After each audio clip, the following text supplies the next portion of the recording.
तर नमस्कार मित्रांनो, आजच्या व्हिडिओमध्ये तुमचं सगळ्यांचं अगदी मनापासून स्वागत. मित्रांनो, सगळ्यात महत्त्वाचं म्हणजे आपले सबस्क्रायबर खूपच झपाट्याने वाढत आहेत. म्हणजे मला वाटतं 4-5 दिवसांमध्ये आपले 800 सबस्क्रायबर पूर्ण होतील. खूपच आनंद होत आहे, कारण खूपच आनंदाची गोष्ट आहे. जे व्हिडिओ बनवतोय त्याच्या बदल्यामध्ये काही भेटतोय. तर त्याबद्दल तुमचं सगळ्यांचं अगदी मनापासून एक बार धन्यवाद व्यक्त करतो. आणि काम चालू आहे, काम दिवसभर आहे. आता बघा, रात्रीचे 10:30 वाजत आहेत. दुकान बंद करायची वेळ झाली म्हणून परत एकदा तुम्हाला ब्लॉग बनवतोय. काही महिन्यापूर्वी ज्यावेळी थोडंसं काम सुरुवात केलं होतं, त्यावेळी मी थोडंसं सोशल मीडियावरती चष्मे वगैरे बनवून मिळेल वगैरे टाईपचे मी ऍड बनवलं होतं. त्यानंतरच्या काळात काय झालं माहिती का, ऑफलाईन मध्ये म्हणजे दुकानामध्ये जेवढे ऑर्डर होते, ते दुकानामधले ऑर्डर बनवणे, डिलिव्हरी करणे, स्टॉक मॅनेज करणं, हे सगळं करण्यामध्येच आपल्याला पूर्ण दिवस जायचा. ऑनलाईनचे ऑर्डर जे येतात त्यांना फ्रेम दाखवावा लागतो, म्हणजे चष्मे दाखवावं लागतं. मग त्यांचा व्हिडिओ कॉल करावा लागेल, मग त्यांच्यासाठी वेळ द्यावा लागेल. एवढे सगळे स्टॉक आहे ना मित्रांनो, कसं दाखवायचं माझ्यासमोर एक मोठा प्रश्न. म्हणजे कसं दाखवायचं एक प्रोडक्ट, आणि ते त्यांना दाखवल्यानंतर त्यांना ते साईज मॅच होतो का, किंवा ते फोटोमध्ये दिसल्यानंतर ते ऍक्च्युअली मध्ये ते बघितल्यानंतर ते खुश होतील का, असं वेगवेगळे शंका माझ्या मनात यायचे. म्हणजे असं वाटायचं की आता मी दाखवतोय त्यांना आवडेल, मग ते मला पैसे देतील, मग मी त्यांना डिलिव्हरी करतो, मग ते बघितल्यानंतर त्यांना वेगळं वाटेल ना. आणि ते पैसे देऊन जर त्यांना जसं पाहिजे तसं प्रोडक्ट नाही भेटलं तर ते नाराज होतील, मग ते परत पैसे मागतील रिटर्न. असे वेगवेगळे प्रश्न मला मनात यायचे. मग मी काय केलं, मी ऑनलाईन ऑर्डर घेणंच बंद करून टाकलं. मग ऑनलाईन ऑर्डर घेणं बंद करणं म्हणजे काय, मी ऑनलाईन त्याबद्दल बोलायचंच बंद केलं, ऑर्डर वगैरे चष्मे वगैरे. आता परत वाटतंय की हा एक संधी असतो ऑनलाईन मध्ये बिझनेस करण्याचा. तर समजून घ्या. आता आपले व्हिडिओ भरपूर लोक बघतायत. इंस्टाग्रामवरती तर मागील 1 महिन्यामध्येच जवळजवळ 20,000 पेक्षा जास्त लोक आपले व्हिडिओ बघितलेत. आता ह्या 20,000 लोकांमध्ये 1,000 जरी लोक चष्मा घेतले तरी माझे भरपूर सेल होईल ना. तसं एक विचार आहे. त्यामधलं 1,000 मधले 100 जण जरी घेतले तरी खूप मोठी गोष्ट आहे. पण असं वाटलं मग परत चालू करायचं का. तर ऑनलाईन बाकीचे पण लोक जे विकतात ना, बाकीचे पण लोक विकतात. असं नाही की कंपल्सरी आपल्यासारखे भरपूर दुकानदार विकतात. लेसकार्ट जे असं मोठं कंपनी आहे, हे कंपनी विकतो. आणि असे भरपूर जण लाईव्ह वगैरे करतात, प्रोडक्टचे विकतात. मला परत वाटलं की ना, आपण एक संधी गमावतोय. आपण हे केलं पाहिजे परत. कारण आपण ज्यावेळेस सुरुवातीला केलं होतं, आपले काही ऑर्डर डिलिव्हर झाले होते, डिस्पॅच झाले होते. त्यातले एक कस्टमर आज मेसेज केला होता, कारण ते माझे चष्मेच घेतले होते. त्यांचा आज दिल्ली हायकोर्टामध्ये क्लर्क म्हणून त्यांचं निवड झालेलं, म्हणजे निवड झालेलं होतं आधीच. काल त्यांचा पहिला दिवस होता. मग ते चष्मा ते तसंच ठेवले होते. त्यांच्या पहिल्या दिवशी ते चष्मा यूज केले, जवळचे मित्रच होते. मग ते म्हणले छान आहे, बाकी सगळं देऊ. त्याच्यामुळे मला ते आठवलं सगळं, की त्या काळामध्ये मी भरपूर चष्मे डिलिव्हरी केले. महाराष्ट्रामध्ये जास्त डिलिव्हरी झाला. म्हणजे विचार करा, माझ्या दुकान इकडे पश्चिम बंगालमध्ये आहे, मी इथून आपल्या महाराष्ट्रामध्ये चष्मे डिलिव्हर केले. म्हणजे एवढं सगळ्या गोष्टी शक्य होतं, करत होतो. आणि बाकी कुरिअर वगैरे सगळे लोक आपल्यासोबत जोडले होते. बंद काय केलं, तर ह्याच भीतीने.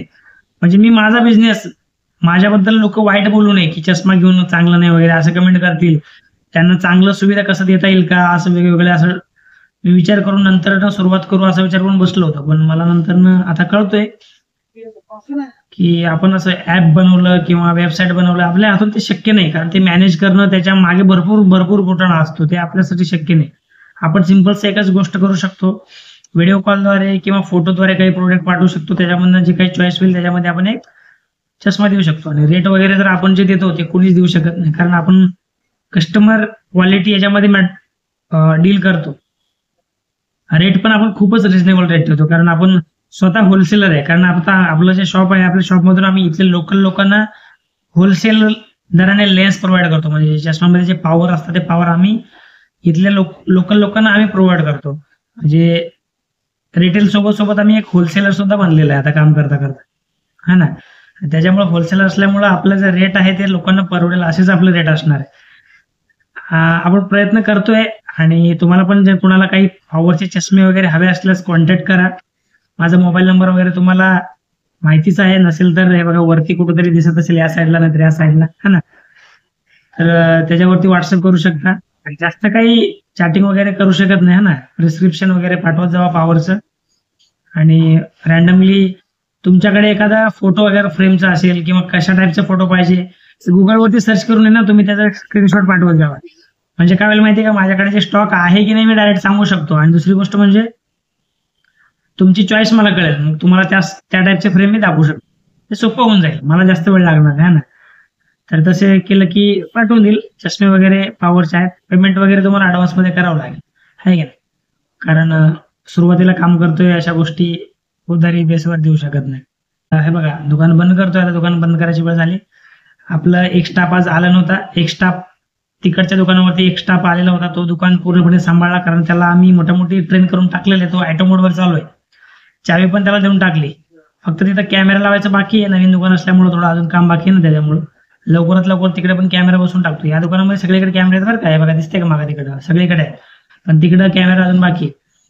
कॅमेरा बसून टाकलं की मग कसं ते ऑटो मोडवरती चालू होईल. ते मुलगा रोज दुकान उघडतोय, बिझनेस करतोय आणि बंद पण करतोय. दिवसातनं 3-4 वेळा चक्कर मारतो मी. जसं जसं वेळ भेटतो तसं वेळ काढून मी चक्कर मारत असतो.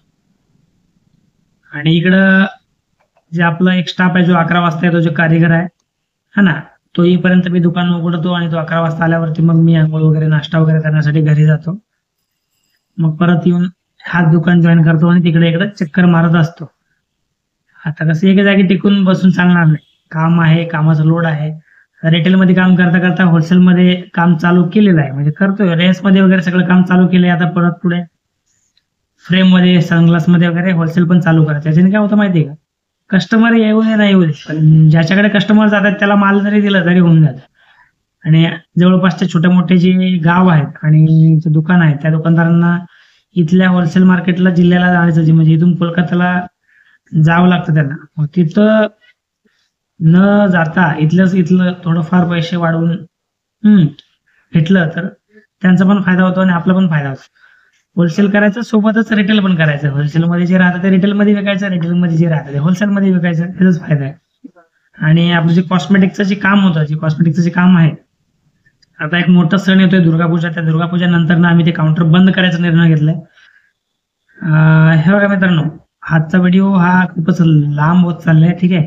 तर मी ह्याचं तुम्हाला उद्याच्या व्हिडिओमध्ये सांगतो की आमचं जे कॉस्मेटिक आणि इमिटेशनचं जे काउंटर होतं, त्याचा जे बिझनेस होतं, ते बंद करायचा निर्णय का घेतला त्याचं टोटल डिटेल व्हिडिओ मी तुम्हाला उद्याच्या व्हिडिओमध्ये दाखवतो, ठीक आहे. आजच्या व्हिडिओमध्ये बस एवढंच अपडेट होतं. जाताना थोडंफार राशन पाणी घेऊन जायचंय, पीठ वगैरे घ्यायचंय रस्त्यामधून जाता जाता दुकानातून, मग जायचं घरी, जेवण करून झोपायचं, परत उद्या सकाळी आपलं दुकान उघडायचं, मग बाकीचं रुटीन है ना, सगळ्या गोष्टी चालू होणार आहे.